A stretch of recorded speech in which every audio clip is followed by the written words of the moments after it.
नमस्कार पशुपालक मित्रांनो, मी डॉक्टर अमोल मालोदे. आज आपण जी जनावरांमध्ये येणारी जी महत्वाची समस्या आहे व्याण्याच्या अगोदर किंवा व्याल्यानंतर, म्हणजे ती म्हणजे एक तर तीन समस्या शेतकऱ्यांसमोर असतात. एक तर वेळी अ, गाय वेळीच तिची प्रस्तुती नॉर्मल झाली पाहिजे.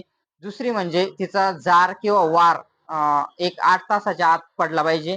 आणि तिसरी एक गोष्ट आहे जी जास्त करून म्हशीमध्ये आणि तुरळक प्रमाणात आपल्याला गायीमध्ये दिसून येते, ती म्हणजे गर्भाशय बाहेर येणे, त्यालाच आपण काय म्हणतो मायांग बाहेर येणे किंवा अंग दाखवणे. तर ही समस्या आहे, ही म्हणजे खूप चिंताजनक, शेतकऱ्यांसाठी चिंताजनक समस्या असते.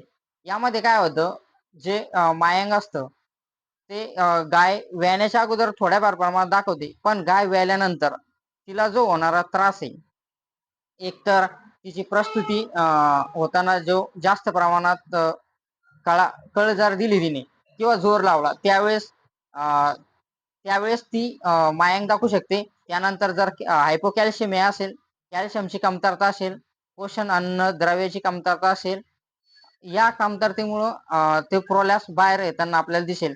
त्यासाठी काही उपाययोजना आहे. शेतकऱ्यांनी काय करायला पाहिजे, प्रोलॅप्स जर बाहेर आला तर स्वच्छ थंड पाण्याने कोरड्या आणि निर्जंतुक ठिकाणी त्या प्रोलॅप्सला आणि गाईला बसवायला पाहिजे.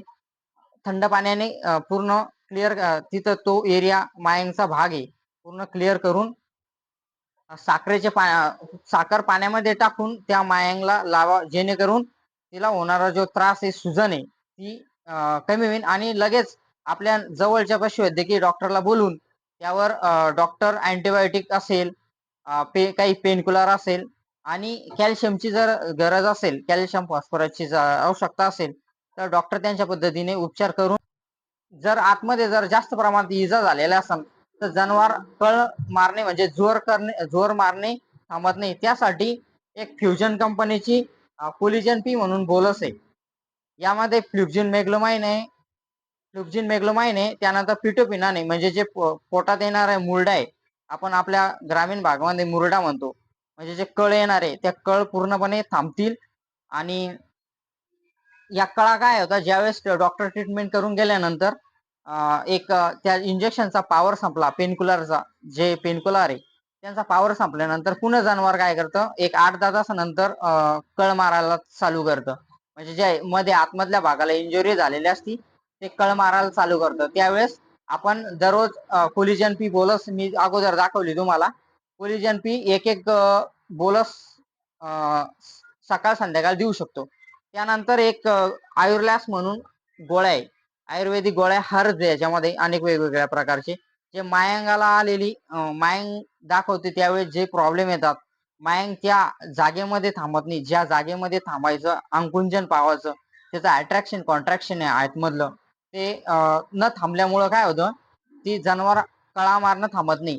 त्यासाठी काय करायचं, ह्या आयुर्लॅस म्हणून गोळ्या आहे, दररोज सकाळी 2 संध्याकाळी 2, यामध्ये 20 गोळ्याचं पॉकेट आहे. 20 गोळ्याचं पॉकेट आहे. 10 दिवस याचा डोस कंप्लीट करायचा, 2-2 गोळ्या सकाळ संध्याकाळ द्यायच्या. ह्या गोळ्या आपण आहे ना जर जनावर गाभण असले त्यावेळेस पण आपण गाभण असताना पण 2-2 गोळ्या देऊ शकतो. त्यानंतर जनावर व्याल्यानंतर जर प्रॉब्लेम येत असला, 1-2 वेळेस थोड्याफार प्रमाणात दाखवू शकतं, त्यानंतर पूर्णपणे थांबून जाईल. आणि आपलं जनावर लगेच दुधाळी येऊन जाईल. आणि आणखी जर प्रॉब्लेम वाटला, या ट्रीटमेंट करून जर थांबला नाही, तर आपल्या जवळच्या पशुवैद्यकीय डॉक्टरला पुन्हा एकदा भेटून त्यांचा सल्ला घेणे, आणि या औषधी आपल्या पशुवैद्यकीय डॉक्टरच्या सल्ल्याने तुम्ही देऊ शकता. त्यांना विचारून कोलिजन पी आणि प्रोलॅप्स बोलस आपल्या डॉक्टरांना दाखवून घ्या, म्हणजे त्यांनी पण जी काही दिलेल्या असेल गोळ्या वगैरे, तर त्या ह्या मॅच होईल. अशा प्रकारे आपण आपल्या जनावराचा प्रोलॅप्स, म्हणजे जे मायंग आहे अंग दाखवणं, भांडे म्हणतो आपण काही भागामध्ये, वेगवेगळ्या एरियानुसार वेगवेगळे त्याला नाव पडलेले, तर तो प्रॉब्लेम सॉल्व्ह होऊन आपले जनावर तंदुरुस्त होईल. नमस्कार.